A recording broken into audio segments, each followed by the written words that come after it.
En Levante en directo con las Navidades llegó el repunte de casos de gripe, COVID y otros virus respiratorios, y aunque la situación parece que comenzaba a estabilizarse la semana pasada, comunidades como la valenciana iniciaron el año con medidas como el uso obligatorio de la mascarilla en centros sanitarios y farmacias y la recomendación de usarlas también en el transporte público. Lo cierto es que hemos visto multiplicarse la presencia de mascarillas en todos los ámbitos, y la vacunación abierta de la gripe y la COVID también se ha multiplicado el índice de vacunación. Y vamos a hablar de cómo está la cosa y de algunas recomendaciones con el doctor Àlex García, el que tenemos ya al otro lado de la pantalla. Buenas tardes, Àlex, ¿cómo estás? Buenas tardes, Arantxa. Pues aquí estamos trabajando. Ahora he hecho un break para estar con vosotros.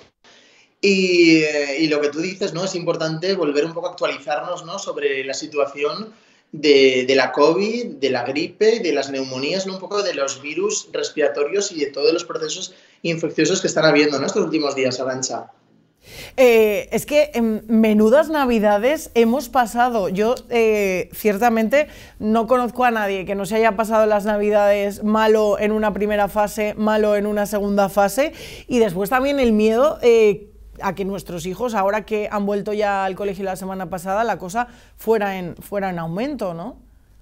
Claro, y a ver, estamos hablando de que en España somos una sociedad y una población de juntarnos, ¿no? Y de pasar las fiestas juntos, de, pues, aunque sea el cenar la Nochebuena, la Nochevieja, la Navidad. Y claro, el mantener esas medidas del 1,5 metros, de la mascarilla, estando en un entorno familiar es prácticamente imposible, pero es cierto que todos y cada uno conocemos, el que no lo ha sufrido en propia piel, conocemos a un familiar, ¿no? A un primo, un amigo que ha estado malo, ¿no? Malo con fiebre, con la garganta, incluso pues eso, el picorcito de la garganta. Y al final, pues se genera también un miedo, ¿no? Una paranoia también al final de tendré el COVID. Bueno, no pasa nada, estamos vacunándonos, se está vacunando, tenemos las vacunas. ¿Hay que vacunar, Arantxa? Pregunta del millón. Hombre, se ha abierto la vacunación la semana pasada de forma, mayoritaria, ¿no? Ya se habían vacunado los mayores, pero la verdad es que han aumentado mucho las vacunaciones, ¿no? Hay que vacunarse, entiendo. Hemos perdido un momento la conexión con nuestro médico, con Àlex García, con el que, estamos hablando de la situación que estamos viviendo estas semanas con el repunte de casos tanto de gripe A y B como de COVID. Queríamos preguntarle también si podemos volver a establecer la conexión con Àlex, que parece que ya nos escucha. ¿Cuáles son las diferencias entre gripe A y COVID? Àlex, no sé si me estás escuchando en este momento. Sí. Eso te estaba preguntando. ¿Cuáles son las diferencias principales entre la gripe A, la B y el COVID, que han sido las estrellas de estas navidades?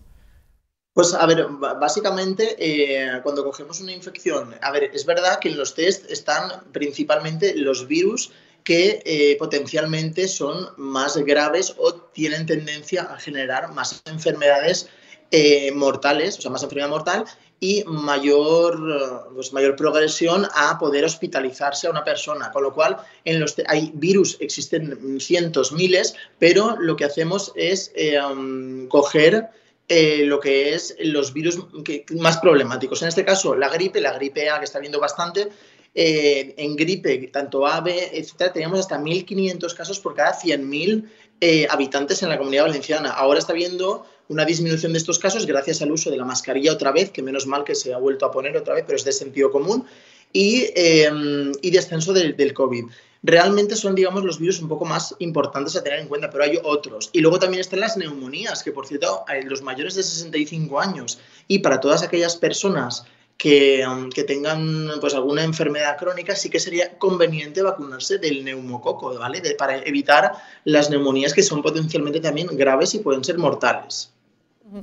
Alex, mira a ver si puedes encender la cámara porque te escuchamos perfectamente, pero no te vemos y bueno, mientras vamos hablando sobre el uso de la mascarilla. Tú lo decías, las mascarillas solo son obligatorias en centros de salud y en farmacias, pero lo cierto es que estamos empezando a ver muchísimas mascarillas en los centros de trabajo y también en el transporte público, ¿no? Que son lugares en los que hay muchísima gente.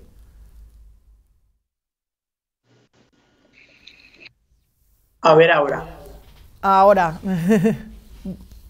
te preguntábamos, no te vemos todavía, pero te escuchamos, Alex, te preguntábamos por el uso de las mascarillas en el transporte público que estamos viendo ahora cada vez más y también en los centros de trabajo. A ver, la mascarilla, yo sí que... la mascarilla, el tema es que sí que creo que es una cosa imprescindible, ¿vale? Creo que sí que tendría que... Pero vamos, me parece algo de sentido común. Es decir, si está habiendo tantos casos y esto al final, ya venimos de muchas oleadas, ya conocemos cómo funciona esto y sabemos un poco en qué consiste todo esto. Con lo cual, mascarillas sí, y más si estamos en un medio de transporte donde estamos ahí todos aglutinados, ¿no? Incluso si vamos a estar en una aglomeración. Pero yo que esto lo veo como de sentido común, no habría que preguntarlo. Lo que ha pasado ahora con el tema de las consejerías, esto de la ministra de Sanidad, yo como profesional, o sea, aunque me parece algo de sentido común, yo sí que lo obligaría a los hospitales. O sea, me parece muy fuerte que aún se tenga la duda de si hay que obligar o no. Quiero decir, es algo de sentido común. No sé. Decía que con la pandemia, ¿no?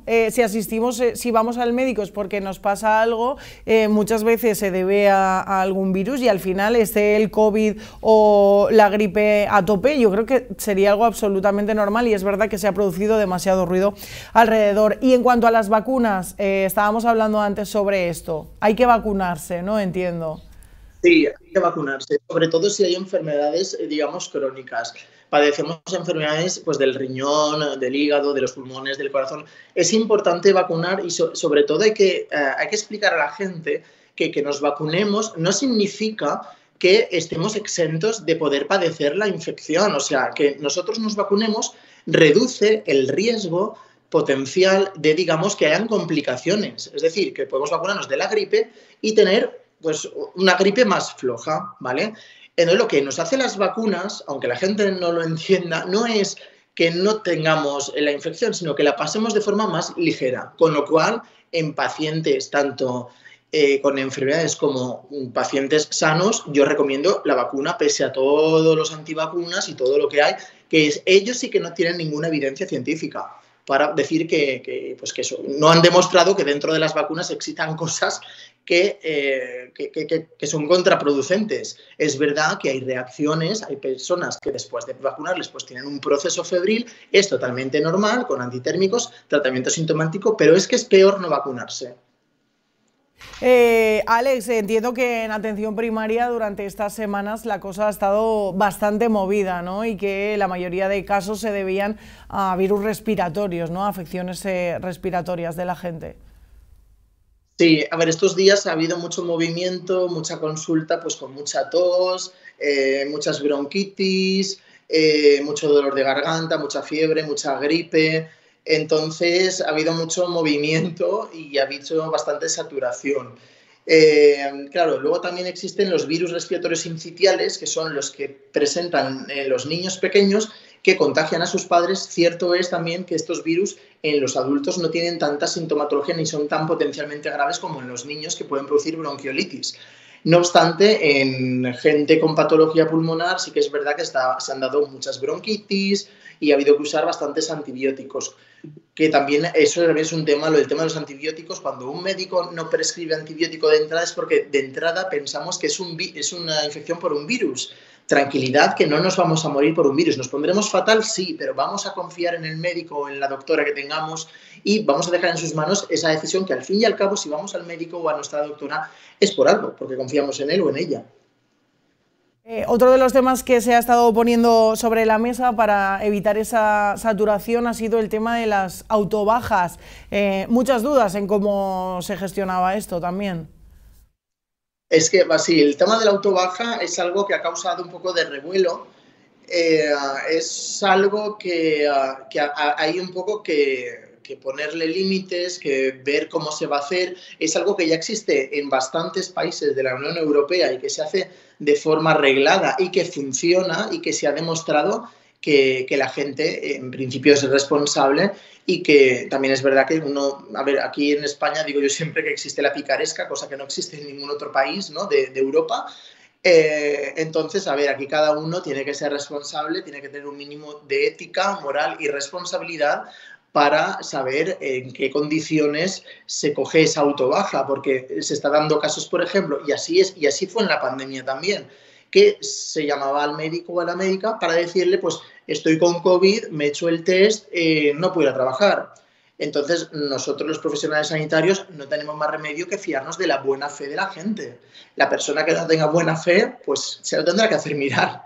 Pero nosotros partimos, y un poco para desaturar y desburocratizar la atención primaria, que hace falta, porque si no, esto va a explotar en algún momento, tenemos que todos poner de nuestra parte, partiendo de la base en la responsabilidad y el buen hacer tanto de los pacientes como de los profesionales. Entonces, esas partes de 48, 72 horas que se están dando muchas veces porque por teléfono, incluso fiándonos de los pacientes, es que eso no hace falta que pase por el médico o la médica de atención primaria. Tiene que haber ahí una confianza y una fidelidad entre persona, trabajo, trabajo, persona, sabiendo también la repercusión que puede tener en el no asistir al trabajo. Con lo cual, por mí, una gran apuesta, la autobaja creo que se debería hacer. Yo soy partidario de que se haga siempre y cuando esté arreglado y me parece una idea maravillosa.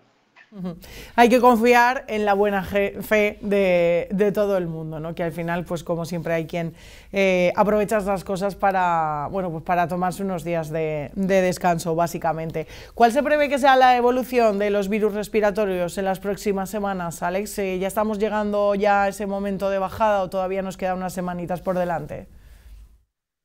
Pues a ver, ahora estamos a 15 de enero, aún tenemos ahí el 5, 6 y 7 que han sido los días de Reyes, con lo cual ha habido ahí también bastante movimiento social, con lo cual esperamos que hasta dentro de un par de semanas la cosa no vaya disminuyendo.